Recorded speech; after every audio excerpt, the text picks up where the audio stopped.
Alright, the Galaxy Z Fold 7 is here, and at first glance it looks like Samsung finally nailed it. Lighter frame, brighter screen, AI-powered performance, it's easily their most polished foldable yet. But is it really that good? Because while a lot has improved, a few things still feel off. And there's one missing feature that might leave some of you disappointed. In this video, I'm breaking it all down, what Samsung absolutely got right, what they still haven't fixed, and whether the Fold 7 is finally worth that crazy price tag. Stick around, because this might be the most important fold yet. Let's start with what's good, and honestly, there's quite a bit to admire. First up, the design. The Z Fold 7 now features a lighter titanium frame, reducing the overall weight to just under 240 grams. That's almost 15 grams lighter than the Fold 6, and you feel the difference in hand. The hinge? It's tighter, more durable, and certified for 500,000 folds, an upgrade from the previous 200,000 standard. This is probably Samsung's most durable fold yet. Display-wise, both the 6.2-inch outer screen and the 7.6-inch inner AMOLED display now support a peak brightness of 2,600 nits. That's nearly double from last year, meaning you'll have no problem using it in bright sunlight. Performance? Powered by the Snapdragon 8 Gen 3 for Galaxy, paired with up to 16 GB RAM, multitasking is buttery smooth.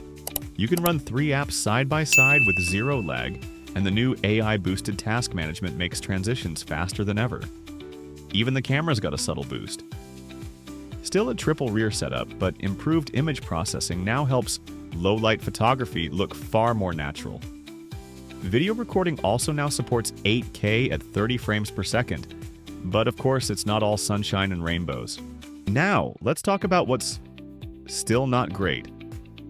First, price. At $1,899 starting, this is still one of the most expensive consumer smartphones ever. And no, Samsung did not include the S Pen in the box, even though it's one of the device's biggest selling points. Which brings us to another issue: no S Pen slot built in, again. For a foldable marketed at productivity enthusiasts, this feels like a missed opportunity, especially since rival brands like Honor and Vivo are already including stylus slots in their foldables. Battery life.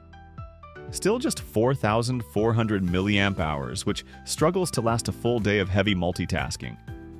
And the 25-watt charging is starting to look ancient, next to phones with 80-watt or even 100-watt fast charging. The under-display camera on the inner screen? Still blurry. Still very noticeable in certain angles. Still not even close to flagship quality. And finally, while Samsung has improved the software experience, there's still no native desktop mode when connected to a monitor, something power users have been begging for. So the big question remains: is the Galaxy Z Fold 7 the foldable future we've been waiting for? If you want cutting-edge innovation, elite multitasking, and a phone that turns heads, this might be the year to jump in.